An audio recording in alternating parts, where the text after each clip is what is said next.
Hello everyone, welcome back to Kiyan Shaddu channel. ముందుగా నా ఛానల్ని ఎవరైతే చూస్తున్నారో నా వీడియోకి లైక్ కొట్టండి, షేర్ చేయండి, సబ్స్క్రైబ్ చేసుకోవడం అస్సలు మర్చిపోమాకండి.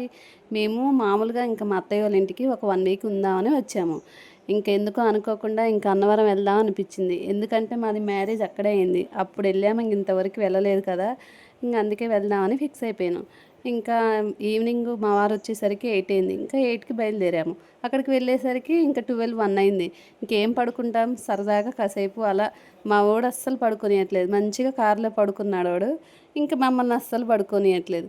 కాసేపు ఇంకా అలానే మా వాడిని పడుకోబెట్టేసి ఇంకా ఎర్లీ మార్నింగ్ మేము 3కి అలా లేసాము. ఇంకా అందరం ఫ్రెష్ అయ్యి మేము ఇంకా దర్శనానికి వెళ్ళిపోతున్నాం. మా కియాన్ష్తో ఎలా ఉంటుందో ఏమో, అసలుకే ఎర్లీ మార్నింగ్ లేచాడు. రోజు మంచిగా టిఫిన్ చేసి మళ్ళీ పడుకుంటాడు. ఇంకా మేమేమో ఇక్కడ దర్శనం చేసుకోవాలి అండ్ వ్రతం చేసుకోవాలి. ఇంకెలా ఉంటుందో ఏమో. ఇంకా అందరం కలిసి ఇలా గుడి దగ్గరికి వచ్చాము. ఇంకా మా వారు వ్రతానికి టికెట్లు తీసుకుంటా అని ఇంకా అక్కడికి వెళ్ళారు. సో మేము వెళ్ళింది కార్తీక మాసంలో లాస్ట్ శుక్రవారం అనమాట. ఇంకా చూడండి, మామూలుగా లేరు జనాలు అయితే. ఇంకా ఆ రోజైతే వరలక్ష్మి వ్రతం పూజ చేస్తున్నారంట. ఇంకా అసలు చూడండి ఎలా వెళ్తున్నారు. అందుట్లో ఇంకా ఆంధ్రాలో కానీ ఫ్రీ బస్ పెట్టారు కదా, ఇంకా అసలు మామూలుగా లేరు. అసలు బస్సులో దిగుతుంటే అసలు ఏంటి అసలు ఈ జనం అనిపించింది. అయినా నా పిచ్చి కాకపోతే నాకు ఒక్కదానికే ఉంటుందా ఏంటి భక్తి, ఇంకా అందరికీ ఉంటుంది కదా. ఇంకా అలానే అందరూ ఇలా వచ్చారనమాట. ఇంకా మేము వ్రతం దగ్గరికి వెళ్ళాము. ఇంకా చూడండి లైన్ ఎంతమంది ఉన్నారు. ఇంకా ఫస్ట్ అక్కడ కూర్చున్న వాళ్ళందరిది అయిపోయిన తర్వాతకి ఇంకా మేము వ్రతం దగ్గర వెళ్ళాలి. ఇంకా మా కియాన్ష్ గారు ఇప్పుడే ఏడుస్తున్నాడు. వాడికి షర్టు పంచ వేస్తే ఇంకా అసలు చూడండి, వామ్మ వద్దు అని ఏడుస్తూ ఉన్నాడు. వాడిని బుజ్జగించడానికి ఎంత టైం పట్టిందో. ఇంకా మేమందరం ఇక్కడ వ్రతం దగ్గరికి వచ్చేసాము. కొంచెం సేపు మా కియాన్ష్ అలా ఏదో కాసేపు కూర్చున్నాడు అనుకుంటే ఇంకా తర్వాత ఒకటే ఏడుస్తున్నాడు. ఇంకా తర్వాత మా మావయ్య పాపం ఇంకా ఎత్తుకొని బయటికి వెళ్ళారు. ఇంకా నేను, మా వారు, మా అత్తయ్య అలా కూర్చొని పూజ చేసాము.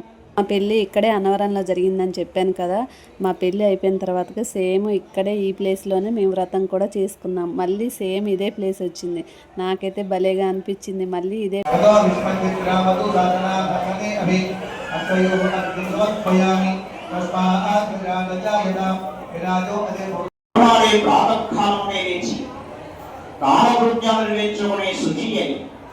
భక్తి శ్రద్ధలతో సత్యనారాయణ స్వామి వ్రతాన్ని ఆచరించి ఆ వ్రతాంతరణ బాగుగా పడిన అరటి పళ్ళు, గోధుమలోగా పంచదార ఆవు పాలు, సుగంధ ద్రవ్యములతో తయారు చేసిన ప్రసాదాన్ని సత్యనారాయణ స్వామికి నివేదనగా చేయాలి.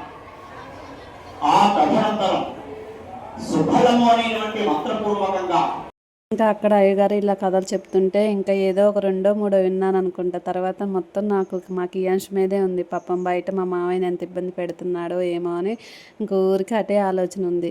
సక్సెస్ఫుల్గా మంచిగా వ్రతం అయిపోయింది. ఇంకా దర్శనం కూడా చాలా బాగా జరిగింది. ఇంకా అందరు ఇక్కడ చెట్టు దగ్గర ఇలా ఒత్తులు వెలిగిస్తుంటే నేను కూడా ఇంకా అక్కడ ఒత్తులు వెలిగించాను. అందరికీ నేను ఒక విషయం చెప్పాలా, అప్పుడు లాస్ట్ వీడియోలో రాకేష్ అన్న మ్యారేజ్ వీడియోలో నా పెళ్ళి ఎలా జరిగిందని చెప్తా అని చెప్పాను కదా. నాకైతే మంచిగా పెళ్ళి ఓ పెద్ద ఫంక్షన్ హాల్లో మంచిగా జరుపుకోవాలని నా కోరిక. కాకపోతే ఇంకా మా అత్తయ్య వాళ్ళు ఇక్కడ మొక్కున్నారు అని చెప్పి ఇంక ఇక్కడ కానీ చాలా బాగా చేశారు. మా అత్తయ్య వాళ్ళు మంచిగా ఒక బస్సు పెట్టారు, చాలామంది వచ్చారు. మా నాన్న కూడా చాలామందిని తీసుకొని వచ్చారు. అయితే మా అత్తయ్య వాళ్ళ ఫ్యామిలీ వాళ్ళందరూ మంచిగా అక్కడ పెళ్లి చూశారులే. కానీ ఇంకా మా నాన్న తీసుకొచ్చిన మా చుట్టాలందరూ అసలు ఇంకా నా పెళ్లి చూడకుండా ఇంకా వ్రతం జరుగుతుందని అందరూ అక్కడికి వెళ్ళారు. నేనైతే చాలా అంటే చాలా డిసప్పాయింట్ అయ్యాను. అసలు ఆ టైంలో ఎంత ఏడుపు వచ్చిందో ఏమోలే, ఏం చేద్దాం, ఇంకా అలా ఉందన్నమాట. వచ్చే జన్మలో అయినా నా పెళ్ళికి అందరూ ఉండాలని కోరుకుంటున్నా. Bye bye.